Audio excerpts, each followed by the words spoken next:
میری بات لکھ لو، میری بات سن لو.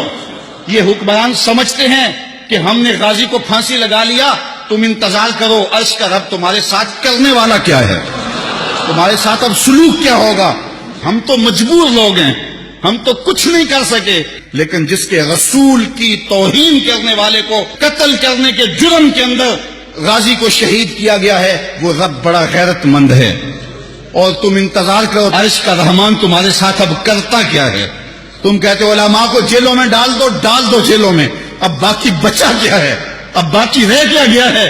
اب تم انتظار کرو کہ تمہارے ساتھ رب کرتا کیا ہے اور تمہارے ساتھ حال کیا ہوتا ہے.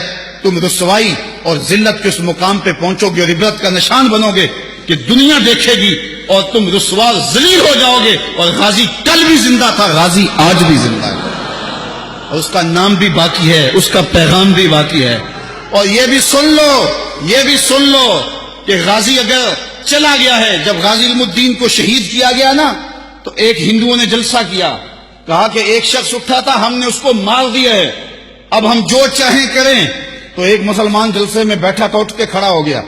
اس نے کہا کرو جو کرنا ہے، غازی خود گیا ہے، چھرا چھوڑ کے گیا ہے، وہ ہم نے ساتھ دفن نہیں کیا، وہ چھوڑ کے گیا ہوا ہے. تو یہ مت سمجھو کہ ہماری غیرت مر گئی ہے.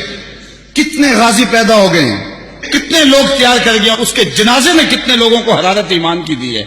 تم نے غازی کو مارا نہیں، غازی کو زندہ کیا ہے. اگر تم چھوڑ دیتے تو شاید تحریک کمزور ہو جاتی، لیکن تم نے قتل کر کے اس تحریک کو مضبوط کر دیا ہے. تم نے اس کو پانی دیا ہے، اب یہ تناور درخت بنے گا. تم اپنی خیر مناؤ، 295 سیکھو، تم ہاتھ بھی نہیں لگا سکتے اللہ کے فضل سے.